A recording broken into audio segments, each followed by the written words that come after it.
முக்கியமான அடுத்த வேலைக்குள்ள வந்திருக்கின்றோம். இந்த குறிப்பிட்ட பட்டமளிப்பு விழாவிலே பகிர்ந்து கொள்ளப்பட போகிற செய்திக்கு ஆதாரமாக தெரிவு செய்யப்பட்டிருக்கிறதான வேத பகுதி சங்கீதம் 11 ஆகும். இதை வாசிக்கும் முன்பதாக இந்த ஆர்டினேஷனை பெற்றுக்கொண்ட அருமையான தேவ பிள்ளைகளுக்காக விசேஷ ஜெபத்தை நாங்கள் ஏறெடுக்க இருக்கின்றோம். ஆர்டினேஷன் பெற்ற 15 பேரும் எழுந்து நிற்கும்படி கேட்டுக்கொள்கிறோம். I request all the 15 ordained servants to stand in the presence of God. பரிசுத்தமுள்ள பிதாவே, உம்முடைய சமூகத்தில் ஆர்டினேஷன் வாங்கியிருக்கிற பிள்ளைகளை கண்ணோக்கி பாரும். ஒவ்வொருவரும் கர்த்தர் என்ன வார்த்தைகளை சொல்லி உற்சாகப்படுத்தி பலப்படுத்தினீரோ அந்த வார்த்தையை நிலைத்திருக்கத்தக்கதாக போதிய பலனை தாரும். பெற்றுக்கொண்டிருக்கிறதான ஆண்டவர் புத்தகங்களை படிக்கும் பொழுது இன்னும் கூடுதல் அனுபவங்களை பெற்றுக்கொள்ளத்தக்கதாக அனுக்கிரகம் செய்தருளும். இவர்கள் போக்கிலும் மரத்திலும் விசேஷ கிருபை இருக்கட்டும். நீர் ஆசீர்வதிக்கிற தயவுக்காக இரக்கத்திற்காக நன்றி. இயேசுவின் நாமத்தில் பிதாவே, ஆமென். உட்காருவோம். ரோமர் 16ஆம் அதிகாரத்திலே 1ஆம் வசனத்திலே கெங்கரையா சபைக்கு ஊழியக்காரி என்கிற வார்த்தை அது சரியாக மொழிபெயர்க்கப்பட வேண்டும் என்று சொன்னால் பிரெஸ்பைட்டர் இன்சார்ஜ் என்பதை குறிக்கும். ஆகவே நம் மத்தியில் இன்றைக்கு 5 சகோதரிகள் அந்த குறிப்பிட்ட பட்டத்தை பெற்றிருக்கிறார்கள். கர்த்தர் ஆசீர்வதிப்பாராக. இப்பொழுது 11ஆம் சங்கீதத்தை பட்டம் பெற்றிருக்கிற பட்டதாரி அருமையான சகோதரி ஜி சாரால் முன் வந்து வாசிப்பார்கள். பட்டம் பெற்றிருக்கிறதான மாணவர்கள் அனைவரும் எழுந்து நிற்கும்படி கேட்டுக்கொள்கிறோம். கையில் பைபிளை வைத்துக் கொண்டு எழுந்து நில்லுங்கள். Praise the Lord. கிறிஸ்துவுக்குள் பிரியமானவர்களே, இந்த 23வது BTH பட்டமளிப்பு விழாவில் தேவ செய்திக்காக தெரிந்து கொள்ளப்பட்ட சங்கீதங்களின் புஸ்தகம் 11வது சங்கீதமாகும். இதை நாம் யூதர்கள் வாசிக்கிற பிரகாரமாக மாறி மாறி வாசிக்க போகிறோம். முதல் 2 வசனத்தை நான் வாசிப்பேன். 3வது வசனத்தை நீங்கள் வாசிக்க வேண்டும். 4 முதல் 6 வசனத்தை நான் வாசிப்பேன். 7வது வசனத்தை நீங்கள் வாசிக்க வேண்டும். நீங்கள் மட்டும் வாசிக்க வேண்டிய வசனத்தை மறுபடியும் குறிப்பிடுகிறேன். 3 மற்றும் 7. நான் கர்த்தரை நம்பியிருக்கிறேன், பின்னை ஏன் நீங்கள் என் ஆத்துமாவை நோக்கி பட்சியை போல உன் மலைக்கு பறந்து போ என்று சொல்லுகிறீர்கள்? இதோ துன்மார்க்கர் வில்லை வளைத்து செம்மையான இருதயத்தார் மேல் அந்தகாரத்தில் எய்யும்படி தங்கள் அம்புகளை நாணிலே தொடுக்கிறார்கள்.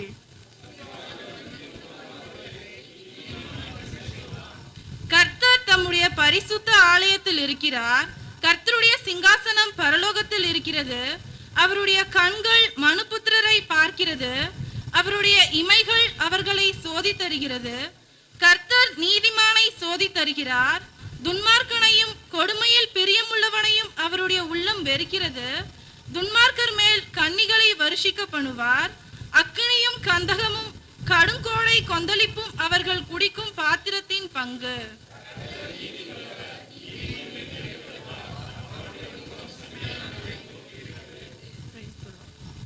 கிறிஸ்துவுக்குள் பிரியமானவர்களே, அடிக்கடி வகுப்பில் நான் சொல்லுகிற காரியம் என்னவென்றால் 150 சங்கீதங்களுக்கும் பின்னணி என்பது இல்லாமல் இல்லை. எல்லா சங்கீதங்களுக்கும் பின்னணி என்பது உண்டு. அதில் 11ஆம் சங்கீதத்திற்கு பின்னணி உண்டு என்று விளங்கிக் கொள்ளுங்கள்.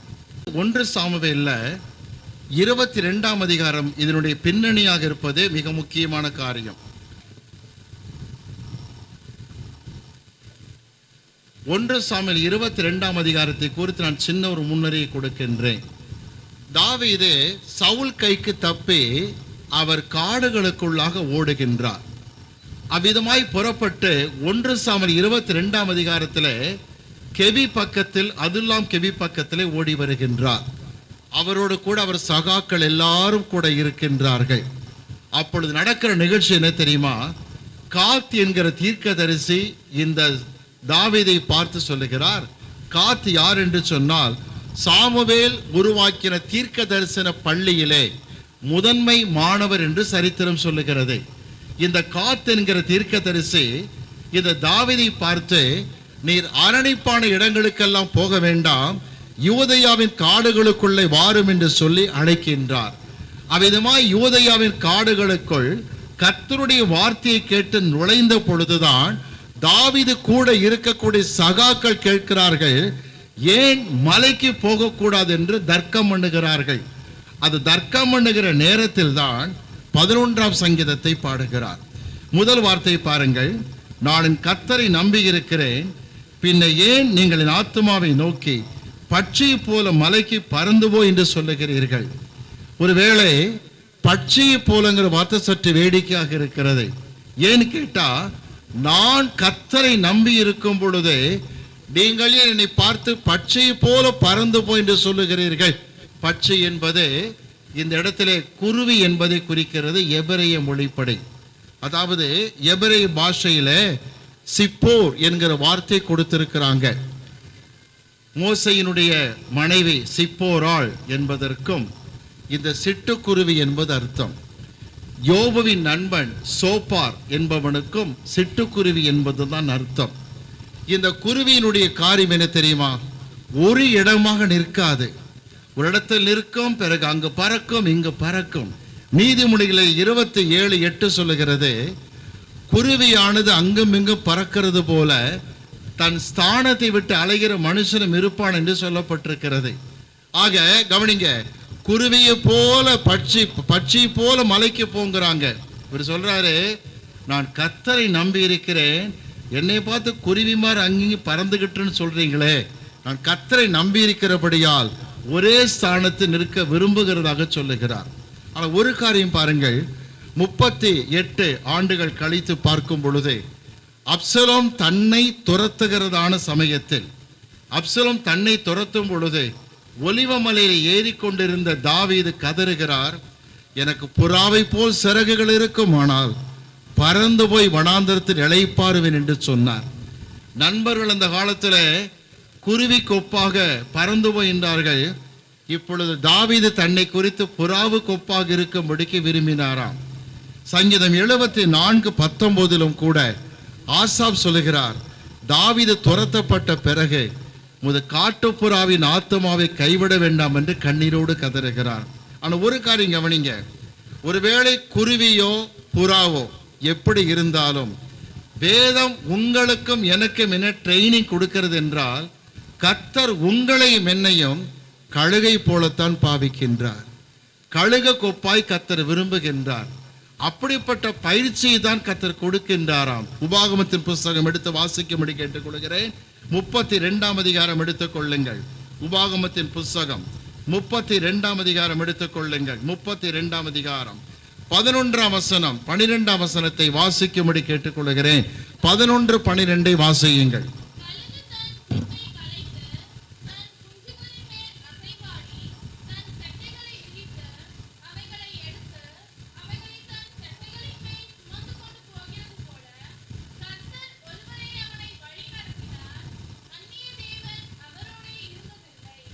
கொஞ்சம் கவனிக்கிறீங்களா? ஊழியத்தை செய்ய போகிற பிள்ளைகள் மிக முக்கியமாக கவனிக்கணும். ஆர்டினேஷன் வாங்கினவங்க மிக முக்கியமாக கவனிக்கணும். ஆண்டவன் நம்மை கழுகாகத்தான் பயிற்றுவிக்கிறார். பொதுவாகவே கழுகினுடைய சுபாவம் என்னவென்று தெரியும். தன் கூட்டை கலைக்கும், குஞ்சுகளை எல்லாம் கீழே விழும்படிக்கு செய்துவிடும். அந்த கழுகின் குஞ்சுகளுக்கு தங்களுக்கு இருக்கிற இறகுகளின் வல்லமை அவைகளுக்கே தெரியாது. அந்த பயத்தில் ரெக்கை படபடபடவன் அடித்து பறக்க ஆரம்பிக்கும். தடுமாறுகிற நேரத்தில் தான் அந்த கண்மலை உயரத்தில் இருக்கிற கழுகு வேகமாக டைவடித்து கீழே இறங்கி செட்டைகளால் குஞ்சுகளை சுமந்து கொள்ளும்.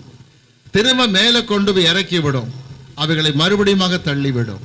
இப்படியே பயிற்சி கொடுக்கிற காரியத்தை கழுகு நிச்சயமாகவே செய்யும். ஆண்டவர் உங்களையும் என்னையும் பயிற்றுவிக்க நம்மை கர்த்தர் கழுகை போலத்தான் பாவிக்கின்றார். ஏன் கழுகு என்கிற வார்த்தை பயன்படுத்தப்படுகிறது என்று சொன்னால், ஒரு உண்மை அறிந்து கொள்ளுங்கள். நீங்கள் நானும் ஆகாயத்தில் பறக்கிற கழுகு கொப்பாக இருக்கிறோம். என்றைக்காவது கழுகு நதியை எப்படி கடப்பது என்று கவலைப்படுமா? ஒரு நாளும் கவலைப்படாது. ஆகாயத்தில் பறக்கிற கழுகுக்கு ஆற்றை கடப்பதோ மலையை கடப்பதோ ஒரு கவலையாகவே இருக்காது.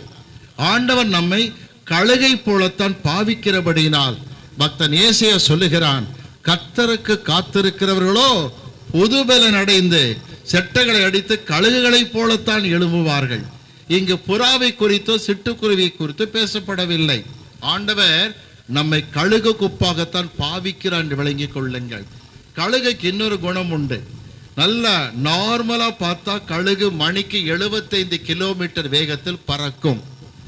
தூரத்தில் புயல் வருகிறது கழுகு பார்த்து விட்டாலோ மோப்பம் பிடித்து விட்டாலோ 75 கிலோமீட்டர் பறக்கிற கழுகு தன் வேகத்தை மணிக்கு 150 மாற்றிவிடும். அப்படி டபுளாக மாற்றும். எந்த தேவ பிள்ளையும் சாதாரண ஸ்பீடை காட்டிலும் புயல் வரும் பொழுதுதான் வேகத்தை அதிகமாக்க வேண்டும். நிறைய தேவ பிள்ளைகளுக்கு சாதாரணமாக 1 மணி நேரம் ஜெபம் பண்றாங்கன்னா போராட்டம் பிரச்சனை புயல் வரும்பொழுது ஜெபத்தை 10 நிமிஷமா குறைக்கிறாங்க. பிள்ளைகளை கவனியுங்கள். மற்ற நேரத்தை காட்டிலும் போராட்டத்தின் நேரத்தில் தான் வேகம் அதிகமாக இருக்க வேண்டும். 75 கிலோமீட்டரை 150 கழுகு மாற்றுவது போல நாம் வேகத்தை அதிகமாக்க கர்த்தர் எதிர்பார்க்கிறபடியினால் தான் நம்மை ஆண்டவர் கழுகுக்கு சமமாக வைத்திருக்கின்றார். அது மட்டுமல்ல, வெளிப்படுத்தின விசேஷம் சொல்லுகிறது, அந்தி கிறிஸ்து உலகத்தை 7 வருஷம் ஆளுகை செய்வான். கவனிக்கிறீர்களா? அதுல முதல் 3.5 வருஷம் இந்த குறிப்பிட்ட அந்தி கிறிஸ்து தான் மேசியா என்று யூதர் நம்பி விடுவார்கள். ஆனால் அடுத்த 3.5 வருஷம் சாயம் வெளுத்து போகும். இவன் உண்மையான மேசியா அல்ல என்று விளங்கிக் கொள்வார்கள். அந்தி கிறிஸ்துவை பகைப்பார்கள். அந்தி கிறிஸ்து அவர்களை விரட்டுவான். வேதத்திலே வெளிப்படுத்தல் 12ஆம் அதிகாரம் சொல்லுகிறது 14ஆம் வசனத்தில், இந்த ஸ்திரீயானவள் எனப்படுகிற இஸ்ரவேலுக்கு பெருங்கழுகின் 2 சிறகுகள் கொடுக்கப்பட்டது. மீனிங் என்ன தெரியுமா? அந்தி கிறிஸ்து விரட்டினாலும் வேகமாய் கடந்து செல்லக்கூடிய கிருபை கர்த்தர் யூதர்களுக்கு கொடுப்பார் என்று சொல்லப்பட்டிருக்கிறது. இந்த கடைசி 3 வருஷம் எங்கெங்கு நாம் சத்தியத்தை சொல்லாமல் இருந்திருக்கின்றோமோ அந்த சந்து பொந்துகளில் எல்லாம் யூதர் நுழைவார்கள். இயேசு சொன்னார், ராஜ்யத்தின் இந்த சுவிசேஷம் உலகமெங்கும் பிரசங்கிக்கப்படும் போது முடிவு வரும் என்று சொன்னார். 3.5 7 வருஷம் முடியும். இயேசு ராஜாதி ராஜாவாக வருவார். 11ஆம் சங்கீதத்தில் 1ஆம் வசனத்தில் பார்க்கும் பொழுது கழுகின் மேன்மை குறித்து நான் சொல்லிக் கொண்டு வந்தேன். ஒரு காரியம் மறந்துடாதீங்க பிள்ளைகளே, சோதனையை விட்டுத்தான் நாம் ஓட வேண்டுமே தவிர தேவ பணியை விட்டு ஓடவே கூடாது. யோசேப்பு சோதனை வரும் பொழுதே வஸ்திரத்தை விட்டு விட்டு ஓடி போனான். விக்கிரக ஆராதனைக்கு விலகி ஓடுங்கள், வேசித்தனத்துக்கு விலகி ஓடுங்கள் என்று சொல்லுகிற வேதம் பணியை விட்டு விலகி ஓட ஒரு நாளும் சொல்லவில்லை. என்றைக்குமே ஊழியத்தில் சோர்ந்து போகாதபடிக்கு கழுகின் பலத்தை காட்டுகிற பிள்ளைகளாக இருக்க வேண்டும். 11ஆம் சங்கீதம் 2ஆம் வசனம் வாசிக்க கேட்போமா? 11:2.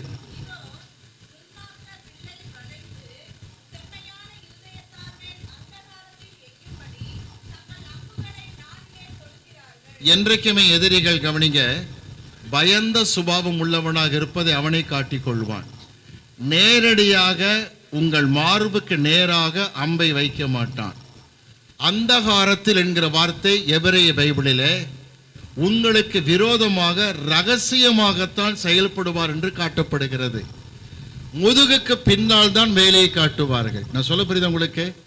எதிரிகள் பெரும்பாலும் எடுத்துக்கொள்ளுங்க, முதுகுக்கு பின்னால் வேலையை காட்டுவார்கள். எனவே தான் பக்தன் ஏசாயா சொல்லுகிறார் 58ஆம் அதிகாரம் 8ஆம் வசனத்தில், கர்த்தருடைய மகிமை உன்னை பின்னாலே காக்கும் என்று சொல்லி வைத்திருக்கிறார்.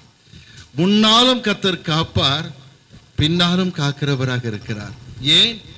எதிரிகள் தங்கள் ஆயுதத்தை, அந்தகார கிரியைகளை ரகசியமாக பயன்படுத்துவார்கள். உங்களை பார்த்து உங்களுக்கு அகேன்ஸ்டா நாங்கள் செய்வன பில்லுசனி பண்றோம்னு சொல்லிட்டு செய்ய மாட்டாங்க. நல்லா சிரிச்சு ஐயா பிரைஸ்ராட் அப்படி சொல்லிக்கிட்டு தான் செய்வாங்க. இருட்டுக்குள் தான் வேலையை காட்டுவார்கள், மறைவாகத்தான் வேலை செய்வார்கள். எனக்கு ஒரு அன்பான போதகரை தெரியும், சேலத்தில் வல்லமையாக ஊழியம் செய்து கொண்டிருக்கிறவர். ஒரு குடும்பத்தில் கணவன் மனைவி 4 பிள்ளைகள் அசுத்தாவியால் பிடிக்கப்பட்டு நரக வேதனை அடைந்தார்கள். இந்த போதகர் உபவாசம் எடுத்து அவர்களுக்காய் மிகுந்த கண்ணீரோடு பிரார்த்தனை செய்தார். கர்த்தர் இந்த கணவனையும் மனைவியையும் 4 பிள்ளைகளையும் செய்வனை கட்டிலிருந்து வெளியே விடுவித்து கர்த்தர் கொண்டு வந்தார். குடும்பமாக சபைக்கு வந்தார்கள். ஞானஸ்நானம் பெறுவதற்கு ஆயத்தம் என்று சொன்னார்கள். இருந்தாலும் போதகர் 9 மாதங்கள் கழித்து அந்த குடும்பத்தாருக்கு ஞானஸ்நானம் கொடுத்தார்.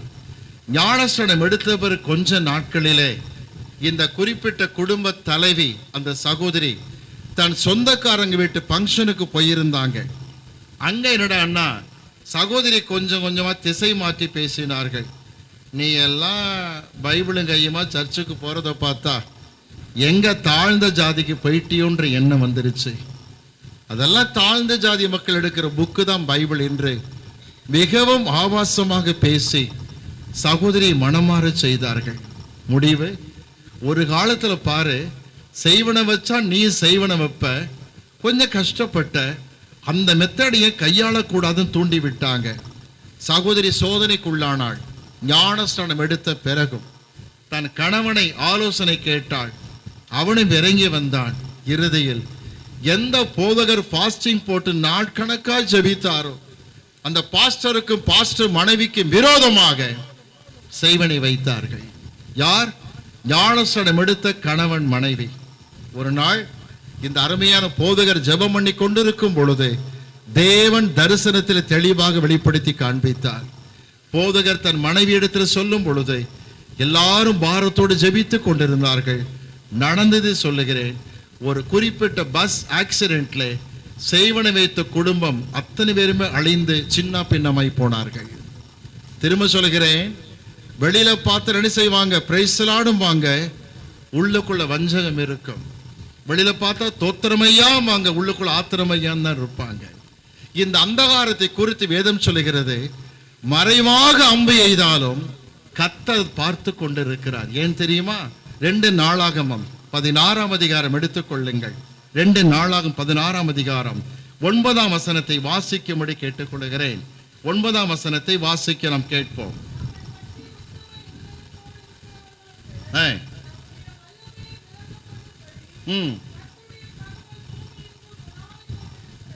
ஒரு காரியத்தை கவனித்துக் கொள்ளுங்க. இங்க இருக்கிற ஊழியக்காரர் சொல்லுகிறேன், கர்த்தரை பற்றி உத்தம இருதயமாய் யார் இருக்கிறார்களோ உங்களுக்கு வல்லமை விளங்க பண்ண அவர் கண்கள் பூமி எங்கும் உலாவிக் கொண்டிருக்கிறது. பிரதர் சிஸ்டர், உங்களுக்கு அகைன்ஸ்டா சில பேர் பேசும்போது உங்க கண்ணுக்கு 2 பேரை தான் தெரியும்.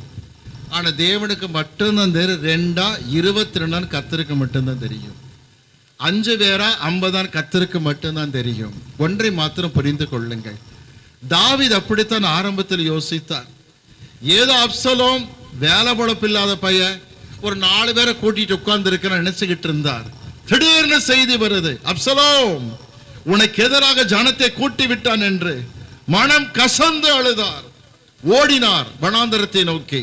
வனாந்தரத்தில் கண்ணீரோடு ஜெபித்து பாடி சங்கீதத்தில் சொல்லுகிறார், எனக்கு விரோதமாக எழும்புகிறவர்கள் அநேகராக இருக்கிறார்கள். ஆரம்பத்தில் தெரியல, போக போக தெரிஞ்சது. இன்னைக்கு ஒன்று சொல்லுகிறேன் ஊழியக்காரர்களே, உங்கள் கண்ணுக்கு முன்னாடி 2 பேராய் தெரியலாம் சில பேர், கர்த்தருக்கு மட்டும்தான் தெரியும் உங்களுக்கு எதிராக எத்தனை பேர் பேசிக்கிட்டு இருக்காங்கன்னு. ஆனா ஒன்று மட்டும் உங்களுக்கு நம்பிக்கை என்ன தெரியுமா? நான் கர்த்தரை பற்றி உத்தம இருதயமாக இருக்கிறேன், எனக்கே வல்லமை விளங்க பண்ணுவார். அவர் கண்கள் என் சார்பாக பூமி எங்கும் என்ன செய்கிறது? உலாவிக் கொண்டிருக்கிறது. அதனால யார் யார் என்ன பேசுறாங்கன்னு நீங்க எங்கே உளவுத்துறை வைக்க வேண்டிய அவசியமே இல்லை. அங்கங்க சீயடி வைக்க வேண்டாம், கர்த்தருக்கு தெரியும். விளங்குதுங்களா? எல்லாம் பார்த்து கொள்வார். உங்கள் நம்பிக்கை என்ன? தேவனே என் சார்பாக உம்முடைய கண்கள் பூமி எங்கும் உலாவிக் கொண்டிருப்பதற்காக ஸ்தோத்திரம் என்று சொல்லும் பொழுது தேவன் மகிமைப்படுகிறவராக இருக்கிறார். வாசிப்போம். 11ஆம் சங்கீதத்திலே 3ஆம் வசனம் வாசிக்கலாமா? 11ஆம் சங்கீதம் 3ஆம் வசனம். அஸ்திவாரங்களும் நிர்மூலமாகிறது. யாரை குறித்து இந்த வார்த்தையை சொன்னார்? எவரையும் வேதத்தில் கொடுத்திருக்காங்க. 97 வயது உள்ளவராக ஒரு நீதிமான் தள்ளாடி கொண்டிருந்தார். அவர் அஸ்திவாரமாகவே கருதப்பட்டார். யார் அவர்? வயது முதிர்ந்த சாமுவேல். 1 வருஷம் கடந்தது. தாவீது சங்கீதத்தை தீர்க்க தரிசனமாய் பாடினார். 98 வயது வரும் பொழுது சாமுவேல் மரணம் அடைந்தார். அழுகிறார் தாவீது, அஸ்திபாரங்களும் நிர்மூலமாகிவிட்டது போல் இருக்கிறது, நீதிமான் என்ன செய்வான் என்று சொல்லி. எனக்கு அன்பானவர்களே, ஒன்றை கவனியுங்கள். ஊழியத்தின் பாதையில் கர்த்தருக்கென்று ஊழியம் செய்து கொண்டிருக்கும் பொழுது கவனிக்கிறீர்களா? உங்களுக்கு அருமையாக நடத்தி கொண்டு வந்த போதகர்களோ நண்பர்களோ தூரமாய் பிரிந்து போயிருந்தாலும் அல்லது கர்த்தருக்குள் நித்திரை அடைந்திருந்தாலும் கலங்க வேண்டாம். தேவனுடைய வார்த்தை சொல்லுகிறது, நீதிமான் என்ன செய்வான் என்று அழுதார் தாவீது. ஒரு நாள் கர்த்தர் தாவீதை கைவிடவில்லை. நான் வேதாகம கல்லூரியில் படித்துக் கொண்டிருந்த சமயம் 1984 வருஷம். இப்ப ஜெபக்குழுக்கள் உருவாக்கி ஜெபிக்கிறார்களே, ஜெபசேனை பற்றி கேள்விப்பட்டோமே. பைபிள் காலேஜில் ஒரு சின்ன ஜெபக்குழு உருவாக்கினோம். 5 பேர் தான் அதில் இருப்போம். நாங்கள் கண்ணீரோடு நாங்கள் ஜெபித்து கொண்டிருந்தோம். அதில் ஒரு ஆந்திராவை சேர்ந்த மாணவர் எங்களோடு கூட வந்து பங்கு கொண்டார். 5 பேர் ஜெபக்குழு நாளடைவில் 25 பேராக மாறிவிட்டது. ஜெபமணி கொண்டிருந்தோம். பட்டம் பெறுவதற்கு 4 மாதங்களே உள்ள நிலையிலே ஜெபிக்கும் போது கர்த்தர் அந்த ஆந்திராவை சேர்ந்த சகோதரனுக்கு சொன்னார், மகனே, உன் தகப்பன் சபையை நீ பொறுப்பெடுக்க வேண்டிய நாள் வரும் என்று சொன்னார். சீக்கிரமாய் இருக்கிறது என்று சொன்னார். அந்த தம்பிக்கு ஒண்ணுமே புரியல. என்கிட்ட நைட்டு வந்து கேட்டார், அண்ணே ஜெபம் பண்ணும்போது வார்த்தையை சொன்னீங்க, என்னன்னு புரியல. ஆமாப்பா, நான் ஆந்திராவுக்கு வந்ததில்லை, நீ சொல்லி தான் அந்த காரியம் தெரியுது, ஆந்திராவில் இந்த இடத்துல ஊழியம் செய்கிறேன்னு. எனக்கு கர்த்தர் சொன்னார், சபை நீ பொறுப்பேற்க வேண்டி இருக்கும். நடந்ததுன்னு தெரியுமா? சரியாக கிராஜுவேஷனுக்கு 1 மாதத்திற்கு முன்பதாக அவருடைய தகப்பனார் திடீரென்று ஹார்ட் அட்டாக்கில் மரித்து போனார். 8 சபைகளை நடத்தி கொண்டிருந்த பிரதான மேய்ப்பர் ஓட்டமாய் ஓடினார் ஊருக்கு. துயரத்தில் கலந்து கொண்டார். தகப்பனின் அடக்காராதனை முடிந்தது. திரும்பி கல்லூரிக்கு வந்தார். என்னை அணைத்து கொண்டு அழுதார். எனக்காக அண்ணையா ஜெபம் பண்ணுங்க, அண்ணையா ஜெபம் பண்ணுங்க என்று கதறி அழுதார். மறுபடி ஜெபக்குழுவாக கூடினோம். இந்த சகோதரனுக்காய் பாரத்தோடு ஜெபித்தோம். பட்டமளிப்பு விழா முடிந்த அடுத்த மாதமே என்னை தங்கள் ஏரியாவுக்கு அழைத்திருந்தார். 21 நாட்கள் ஊழியம் ஒழுங்கு பண்ணி இருந்தார். பல இடங்களில் அழைத்து பயன்படுத்த ஆரம்பித்தார். 8 கிளை சபைகளிலும் பெரிய சபையிலும் செய்தியை கொடுத்தேன். இன்றைக்கும் அந்த சகோதரன் உற்சாகமாய் ஊழியம் செய்து கொண்டிருக்கிறார். சில சமயத்தில் கலக்கங்கள் வரும். என்னை நடத்தின மக்கள் இன்றைக்கு இல்லை என்கிற வேதனைகள் வரும். வேதம் சொல்லுகிறது, 97 வயது தள்ளாடி கொண்டிருந்த சாமுவேலை குறித்து தாவீது அழுதார். அஸ்திபாரம் நிர்மூலமாகிறது போல இருக்கிறது, நீதிமான் என்ன செய்வான் என்று. தேவன் தாவீதை ஒரு நாள் கைவிடவில்லை. ஆனால் ஒரு காரியத்தை கர்த்தர் பேசினார். வாசிக்கலாமா? 11ஆம் சங்கீதத்திலே 4ஆம் 5ஆம் வசனத்தை வாசியுங்கள். 11ஆம் சங்கீதம் 4:5.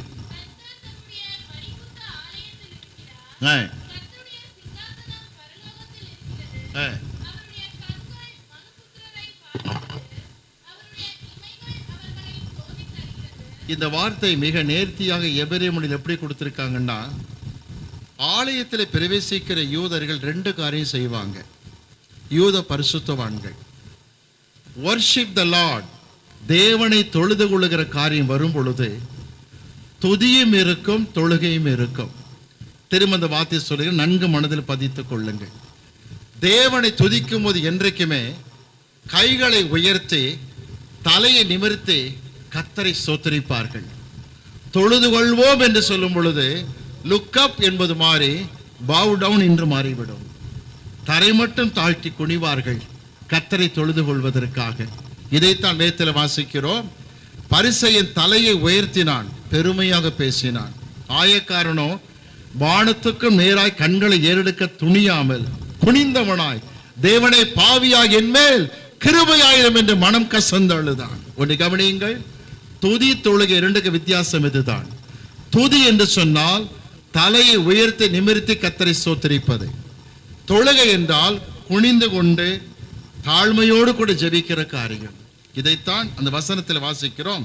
11ஆம் சங்கீதம் பாருங்கள், 4ஆம் வசனம். அவர் சிங்காசனம் பரலோகத்தில் இருக்கிறது. மீனிங் என்ன? தலையை உயர்த்தி கர்த்தரை மகிமைப்படுத்துங்கள். 4ஆம் வசனம், பரிசுத்த ஆலயத்தில் இருக்கிறார். மீனிங் என்ன? தலை குனிந்து கர்த்தரை தொழுது கொள்ளும் பொருளாகும். திரும்ப சொல்லுங்க, கவனித்துக் கொள்ளுங்கள். 4ஆம் வசனம் சொல்லுகிறது, அவர் இமைகள் அவர்களை சோதித்தருகிறது. என்னை கேட்டுக்கொண்டிருக்கிற அன்பான தேவ ஊழியர்களை கவனித்துக் கொள்ளுங்கள். பட்சி போலல்ல, புறாவை போலல்ல, கழுகாக கர்த்தர் பயன்படுத்துவார் என்று பார்த்தோம். அந்தகாரத்தில் பலர் காரியங்களை செய்தாலும் உங்கள் சார்பாய் கர்த்தர் கண்கள் பூமியை உலாவி கொண்டிருக்கிறது என்று பார்த்தோம். அந்த கண்டிஷன் என்ன தெரியுமா? 4ஆம் வசனம், கர்த்தருடைய கண்கள் அவர் இமைகள் எல்லாரையும் சோதித்திருக்கிறது. ஆமா, அது என்ன இமைகள் சோதித்திருக்கிறது என்று போடப்பட்டிருக்கிறது? ஏதோ டெஸ்ட் பியூரட் பிப்பட் என்று கேள்விப்படுகிறோம் லேபில் சோதிப்பதற்காக. அதனை இமைகள் என்று சொல்லப்படுகிறது என்றால் எபிரேய மொழியில் சொல்லப்பட்ட வார்த்தை மிக ஆச்சரியமாக்குறது. ட்விங்க்லிங் ஆஃப் அன் ஐ, கண் சிமிட்டும் நேரத்தில் ஒருவனை குறித்து கர்த்தர் பேசி விடுவார். திரும்ப சொல்லுகிறேன், ஆண்டவருக்கு மிகுந்த ஆராய்ச்சி தேவையில்லை. லேபுக்கு போய் டெஸ்ட் பண்ணி மணிக்கணக்கு ஆராய்ச்சி பண்ண வேண்டாம். உங்க பிளட்டை எடுத்துட்டு போய் அங்க தனியாக பரிசோதிக்க வேண்டிய அவசியம் இல்லை. ட்விங்க்லிங் ஆஃப் அன் ஐ, அந்த வார்த்தை ஹீப்ருல கொடுத்திருக்காங்க. இமை பொழுது, இமைகள் சோதித்தருகிறது. தன் மனைவியின் ரத்தத்தை ஒருத்தன் கொண்டு லேபில் கொடுத்தான். நாளைக்கு வர ரிசல்ட் தரும் அப்படின்னா, அடுத்த நாள் போனான், அடுத்த நாள் வாங்கினான், 3வது நாள் போனான். என் ஒய்ஃபோட பிளட் டெஸ்ட் ரிசல்ட் என்ன ஆச்சு அப்படின்னு அவன் சொன்னா, கொழுப்பு நிறைய இருக்கு, இதுக்கா இத்தனை பாடுபட்டேன்னா 3 நாளா, ஏன்ட கேட்டு நானே சொல்லியிருப்பேன் அப்படின்னு. ஏதோ அவனுக்கு இருக்கிற போராட்டத்தில் இந்த வார்த்தையை சொன்னான். ஆனால் வேதம் சொல்லுகிறது, கர்த்தர் ஒரே ஒரு பார்வையில் கண் சிமிட்டும் நேரத்தில் ஒருவனை பற்றி அப்படியே கர்த்தர் சொல்லுவார். அவர் இமைகள் சோதித்தருகிறது. 2 காரியம் வைக்க விரும்புகிறேன். தாவீதை சோதித்து பார்த்தார். சவுலை கொலை செய்வதற்கு நல்ல வாய்ப்பு கிடைத்தும் தாவீது பயன்படுத்தவில்லை. சவுலை தப்ப விட்டு கர்த்தரையே சார்ந்திருந்தார். ஆனால் சவுல் தாவீதின் மேல் ஈட்டி எய்யும்படிக்கு 3 முறை ட்ரை பண்ணி தோற்று போனார். இவனையும் சோதிக்கிறார், அவரையும் கர்த்தர் சோதிக்கிறார். வாய்ப்பு கிடைத்தும் கிடைச்சதர சான்ஸ் பழி வாங்க நினைச்சான்னா அந்த மாதிரி சவுலை கர்த்தர் பார்க்கிறார். வாய்ப்பு கிடைத்தும் பழி வாங்காதபடிக்கு தேவன் பேரில் பாரத்தை வைக்கிற தாவீது போன்ற பிள்ளைகளை கர்த்தர் பார்த்து கொண்டிருக்கிறார். தயவு செய்து ஜெபம் பண்ணும் பொழுது ஏதோ விளையாட்டாக ஜெபிக்கிற காரியம் செய்ய வேண்டாம். உங்களை வேதனைப்படுத்துகிற கஷ்டப்படுத்துகிற மக்களுக்காக ஜெபிக்கும் பொழுது, தேவனே இப்படி எல்லாம் நிந்திக்கிறார்கள், வேதனைப்படுத்துகிறார்கள், அவர்களை நேரே பொறுப்பேற்றுக் கொள்ளும் என்று மாத்திரம் ஜெபம் பண்ணுங்க. ஆனால் ஆண்டவரை பார்த்து எப்படிலாம் கர்த்தர் தண்டிக்கணும்னு சொல்லி டைரக்ஷன் கொடுக்கிற காரியம் செய்யவே செய்யாதீங்க. இஷ்டம் போல ஜெபிக்கிற காரியம் செய்யாதீங்க. கர்த்தர் வாயின் வார்த்தைகளை உங்களை கர்த்தர் சோதித்தருகின்றார். அப்படித்தான் தாவீதை சோதித்தார், சவுலை சோதித்தார், தாவீதை உயர்த்தினார், சவுலை ஒன்றுமில்லாமல் செய்தாராம். வாசிக்கலாம் அடுத்த வசனத்தை, 6ஆம் வசனம்.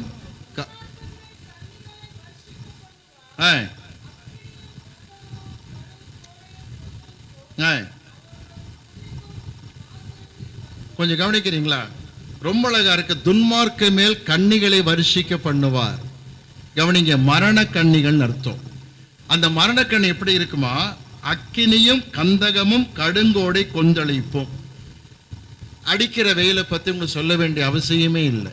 இந்த சிங்கார சென்னையில், இன்ப தமிழ்நாட்டில் எப்படி துன்பம் இருக்கிறது என்று தெரியும். பயங்கரமான வெயில் அடிக்கிறது. அதுல கூடவே அக்கினி வந்தா, கந்தகம் வந்தா எப்படி இருக்கும்? ஜிலுஜிலுன்னு இருக்க போறது இல்லை, அவ்வளவுதான். திரும்ப சொல்லுகிறேன், இதுக்கு பைபிள்ல கொடுக்கப்பட்ட விளக்கம் என்ன தெரியுமா? வெளிப்படுத்தின விசேஷம் 16ஆம் அதிகாரத்தை குறித்து கொள்ளுங்கள். கவனிங்க, வெளிப்படுத்தல் 16 இந்த பாபிலோனுக்கு வரக்கூடியதான காரியத்தை கர்த்தர் பேசும் பொழுது உங்களுக்கு கொடுக்கப்பட்ட நோட்ஸ்ல எல்லாம் தெளிவாக கொடுத்திருக்க நோட்ஸ் அதுல இருக்கு. கவனிங்க, மரணமும் சாவும் துக்கமும் ஒரே நாளில் வரும். ஞாபகம் வச்சுக்கிற தயவு செய்து.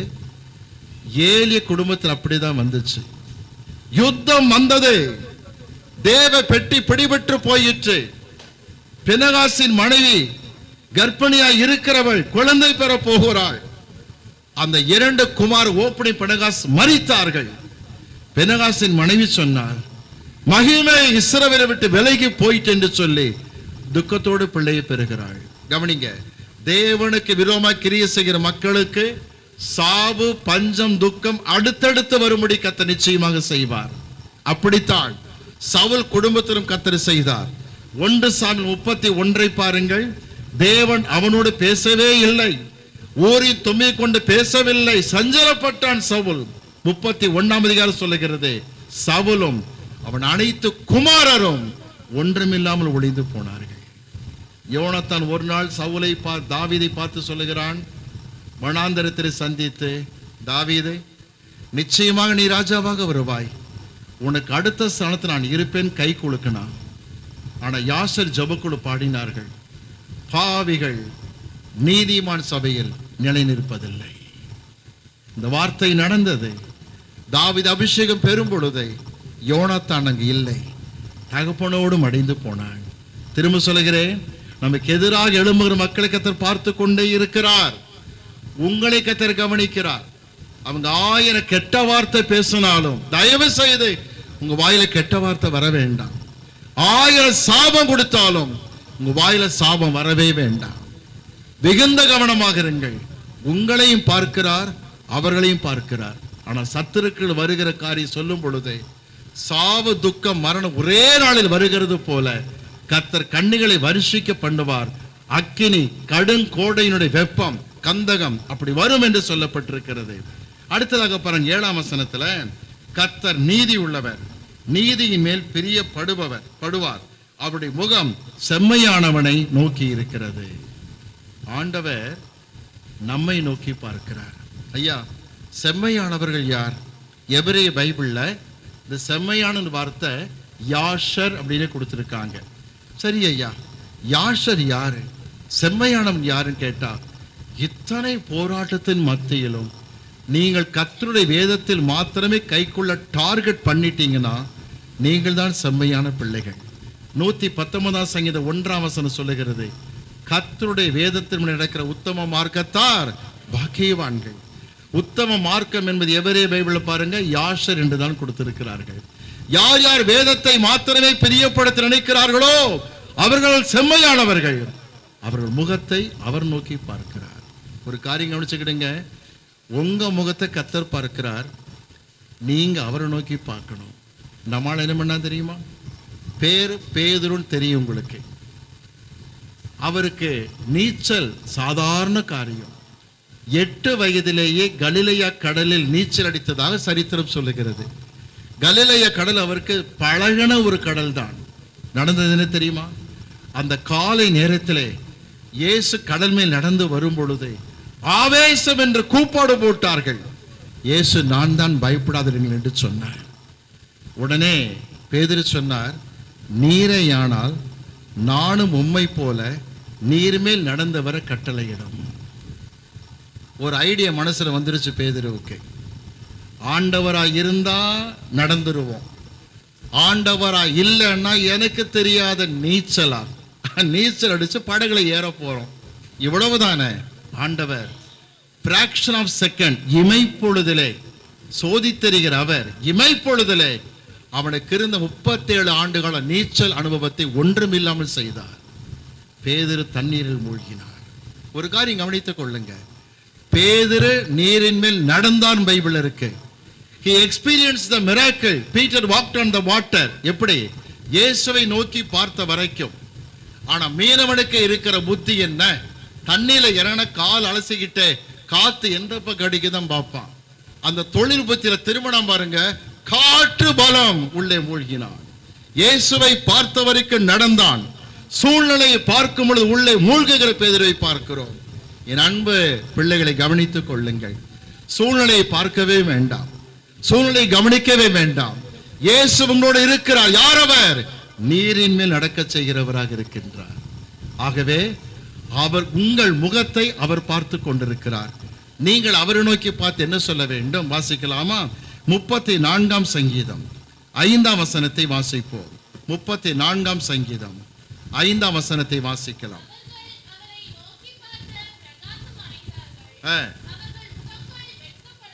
உங்கள் முகம் வெட்கப்பட்டு போகாதிருக்க வேண்டுமானால், லிசன் கேர்ஃபுல்லி, அவரை நோக்கி பார்த்து பிரகாசம் அடையுங்கள். இந்த இருக்கக்கூடிய ஆர்டினேஷன் வாங்கின, கிராஜுவேஷன் வாங்கின பிள்ளைகளுக்கு மட்டுமல்ல, இங்க இருக்கிற எல்லாருக்கும் சொல்லுகிறேன், 11ஆம் சங்கீதத்தை வாழ்க்கையில் உரிமையாக்கி கொள்ளுங்கள். நாம் பட்சி அல்ல, புறா அல்ல, கழுகை போல் இருக்கிறோம். அது மட்டுமல்ல பிரியமானவர்களை விளங்கிக் கொள்ளுங்கள், அந்தகாரத்தில் தான் எதிரி கிரியை செய்வான், தேவனோ தப்புவிக்கிறவராய் காணப்படுகிறார். உங்களையும் சோதிக்கிறார், எதிரிகளையும் சோதிக்கிறார். உண்மையாய் வசனத்தை பிடித்துக் கொள்ளும் பொழுது வேதம் சொல்கிறது, அவரை நோக்கி பார்க்கும் பொழுது உங்களை நோக்கி பார்க்கிற கர்த்தர் முகத்தை பிரகாசமடைய செய்வார். அப்ப எத்தனை போராட்டம் இருந்தாலும் நீங்க என்ன செய்வீங்க? முகத்துல பிரகாசத்தோட இருப்பீங்க. இந்த அனுபவம் இல்லைன்னு வச்சுக்கிடுங்க, காலங்காத்துல வீட்டு வாசல் நிற்கும் போதே தொய்ந்த முகத்தோடு காணப்படுவீங்க. உடனே எதிர் வீட்டுக்காரம கேட்கும், வர வர இழைச்சிக்கிட்டே போறீங்களே, என்ன முகமே டல்லா இருக்கு. உங்க கஷ்டத்தை நீங்க சொல்லுவீங்க. உடனே அந்த அம்மா கதை சுவிசேஷ ஊழியமே வீதியெல்லாம் சொல்ல ஆரம்பிச்சிருவாங்க. ஏன் இந்த பிரச்சனை? ஒன்று செய்வோம், ஆண்டவரே நோக்கி பார்ப்போம். நெருக்கப்படும் காலங்களில் அவரே தஞ்சமானவர். ஜெபிக்கலாம். ஆண்டு சமூகத்தில் எழுமி நின்று கட்டுரை சமூகத்தை நோக்கி நாம் பார்ப்போம். எல்லாரும் ஜெபத்தில் இருப்போம். எல்லாரும் ஜெபத்தோடு இந்த கவியை பாடுவோம். உள்ளத்தின் ஆழத்திலிருந்து நாம் பாடுவோம். வாக்களித்த தேவனை நீ பாடிக் கொண்டாடு, வாக்களித்த தேவனை நீ பாடிக் கொண்டாடு. ஓக்கமான ஆவி உன்னை தாங்க மந்தாடு,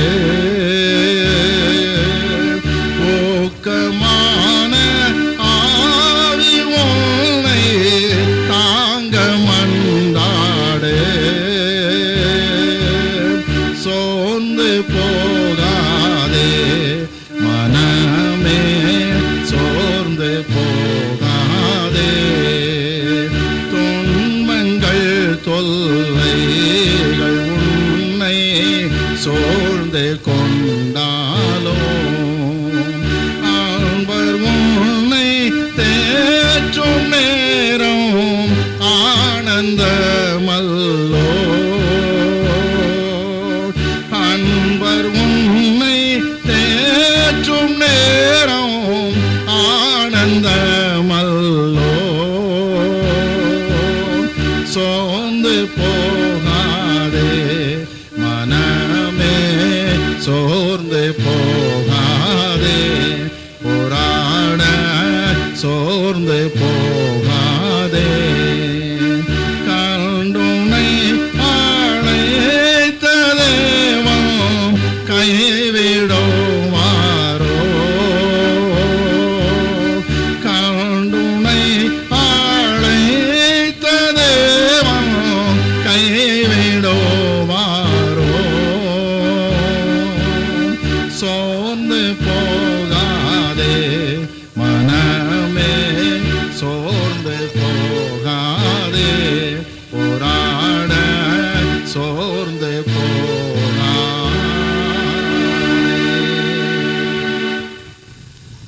பிதாவே, இந்த அருமையான பிள்ளைகளுக்காக உமக்கு ஸ்தோத்திரம் ஐயா. சத்தியத்தை உள்ளத்தில் பதித்துக் கொண்ட ஒவ்வொரு பிள்ளைகளுக்காக உமக்கு ஸ்தோத்திரம்.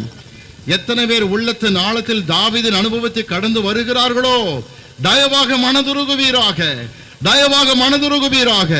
ஒவ்வொரு நாளும் ஒவ்வொரு ஜெப வேளையும் அவர் இமைகளை சோதி தருகிறது என்று தெய்வ பயத்தோடு ஜெபிக்கத்தக்கதாக, தெய்வ பயத்தோடு நடந்து கொள்ளத்தக்கதாக அவர்களை பலப்படுத்தும்படிக்கு நாங்கள் ஜெபிக்கிறோம். நீர் ஆசீர்வதிக்கிற தெய்வக்காக ஸ்தோத்திரம், அவர்களை அரவணைக்கிற தெய்வக்காக ஸ்தோத்திரம், பிள்ளைகளை ஆசீர்வதிக்கிறதற்காக நன்றி அப்பா. ஆண்டவரே, சவுல் எத்தனை பிரச்சனை பண்ணினாலும், அந்தகாரத்தில் அம்பை எய்கிறது போல எய்தாலும் கூட தாவீதை காப்பாற்றி உயர்த்தி மேன்மைப்படுத்தின அதே கர்த்தர் ஆண்டவரே பிள்ளைகளை உயர்த்துவீராக, உயர்த்துவீராக. தெய்வீக நாமத்தை மகிமைப்படுத்தும். ஆசீர்வதிக்கிற தெய்வக்காக இரக்கத்திற்காக உமக்கு ஸ்தோத்திரம். இயேசு கிறிஸ்துவின் நாமத்தில் ஜெபம் கேளும் அல்ல பிதாவே, ஆமென். எல்லாரும் ஜெபத்தில் இருப்போம். பாஸ்டர் விக்டர் இருக்காங்களா? பாஸ்டர் விக்டர் முன்வரும்படி கேட்டுக்கொள்கிறேன். சர்வ வல்லமையுள்ள மகா பிரபு, எங்கள் மத்தியில் ஆளுகை செய்ததுக்காக நன்றி ஆண்டவரே. இந்த வானத்தையும் பூமியும் இயற்கை எங்களுக்கு அழகாய் நேர்த்தியாய் அமைத்து கொடுத்து இதில் வாழ்ந்து உம்மை நாமத்தை துதிக்கும்படி எங்களை செய்த மகா பெரிய வல்லமைகளுக்காக நன்றி செலுத்துகிறோம் கர்த்தாவே. இப்படி அன்பு எவ்வளோ பெரிதாண்டவரே. இது நேர்த்தியாய் நடத்தினீரே, அழகாய் நடத்தினீரே, தெய்வீக வல்லமையோடு கூட இணைத்து கொண்டீங்களே, உமக்கு கோடி கோடி நன்றி ஆண்டவரே. இந்த கல்லூரி இது மாத்திரம் அல்ல ஆண்டவரே, பழுகி பெருகவும் இதில் படித்த மக்கள் உமக்காக நற்செய்தி சொல்கிறவர்களால் மாத்திரமல்ல, உயிர்த்தெழுந்த தேவனுடைய வல்லமை தரித்தவர்களாக உலகமெங்கும் பரவி நாமத்தை மையப்படுத்துவர்களாய் மாறட்டும். துதி கன மகிமை யாவும் உமக்கே செலுத்துகிறோம்.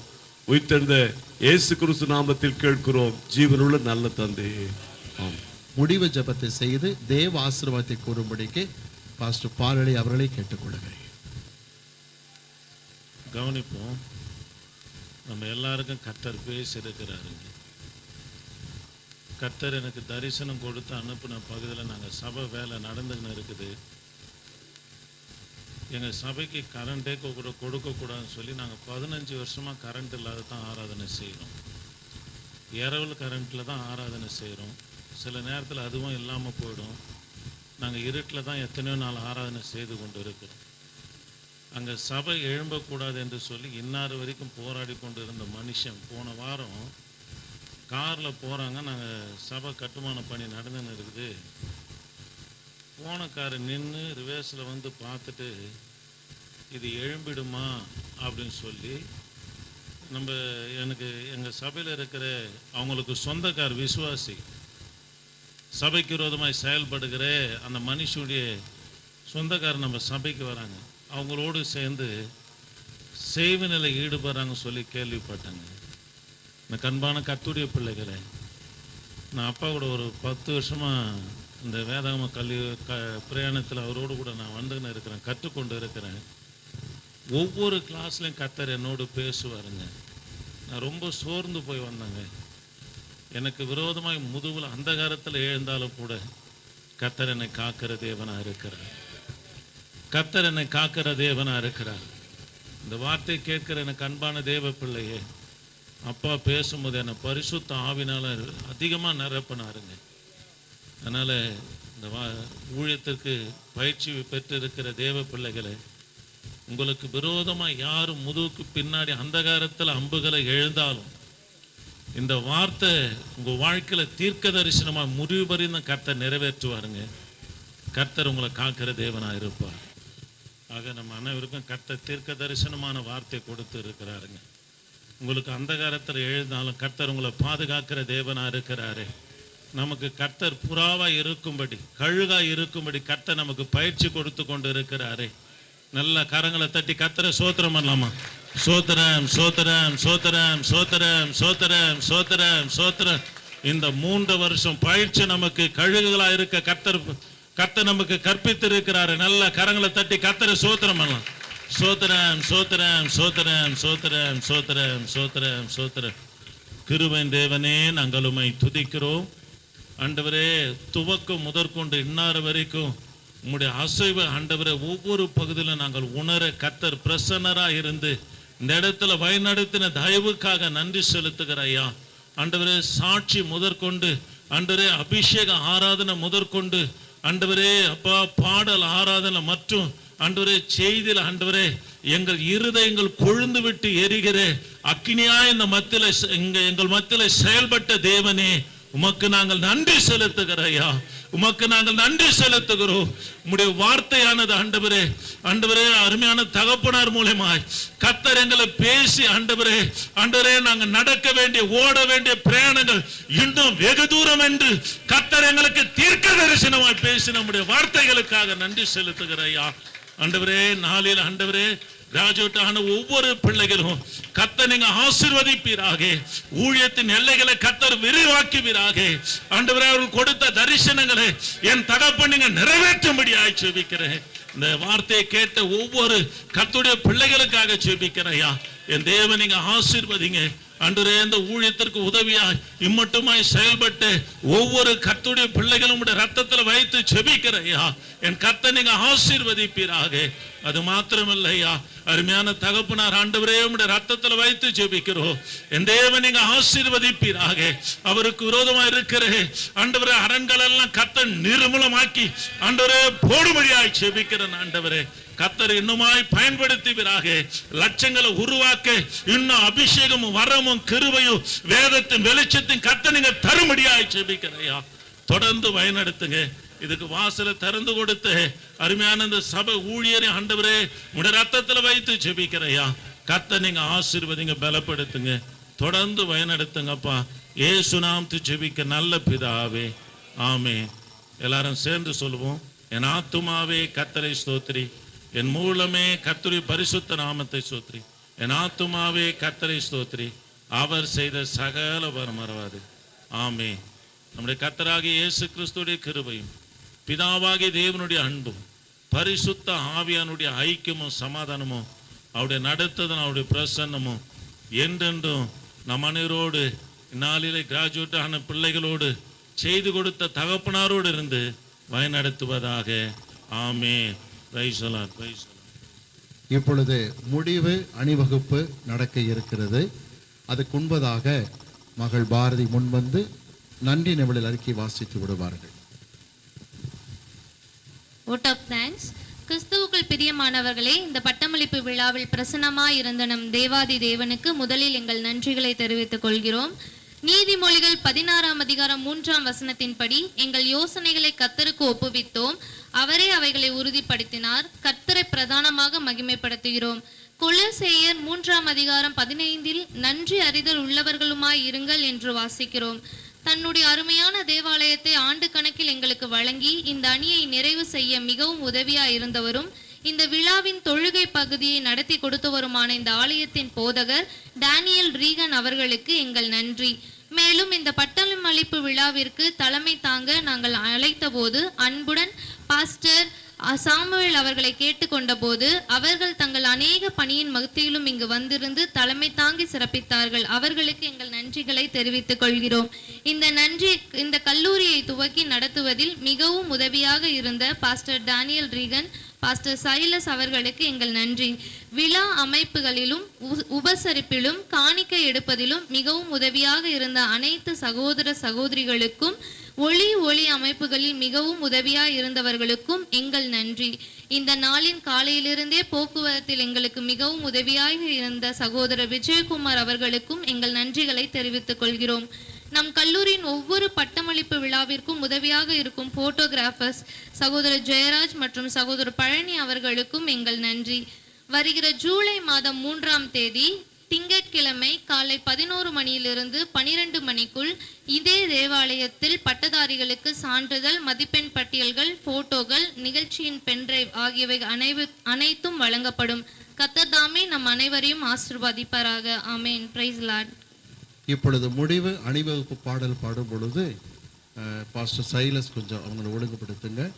சகோதரிகள் அவங்க சகோதரிகள் முன்னாள் செல்ல, பின்னாடி சகோதரர்கள், பின்னாடி நாங்கள் நிர்வாக குழு செல்வோம். வெளியில் போய் லைன் அணிப்பாங்க. எல்லாரும் கைகளை குளிக்க நாங்கள் வாழ்த்திய பிறகு மற்ற உறவன் முறையார் வன்னிசர் வந்து வாழ்த்தலாம். முடிவு அணிவகுப்பு பாடலை பாஸ்டர் பாடிக்கொண்டிருப்பார்கள். எலியாவை காகம் கொண்டு போஷித்தீரே, சூறை செடி சோர்வு நீங்க பேசினீரே.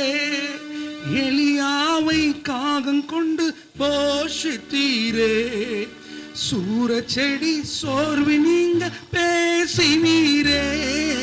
தெய்வமே பேசும் தெய்வமே, தெய்வமே பேசும் தெய்வமே. எலியாவின் தேவன் இருக்க எதுவும் என்னை அசைப்பதில்லை. எலியாவின் தேவன் இருக்க எதுவும் என்னை அசைப்பதில்லை. உங்க ஊழியம் நான் ஏன் கலங்கணும்? அழைத்தது நீங்க, நடத்தி செல்வீங்க. உங்க ஊழியம் நான் ஏன் கலங்கணும்?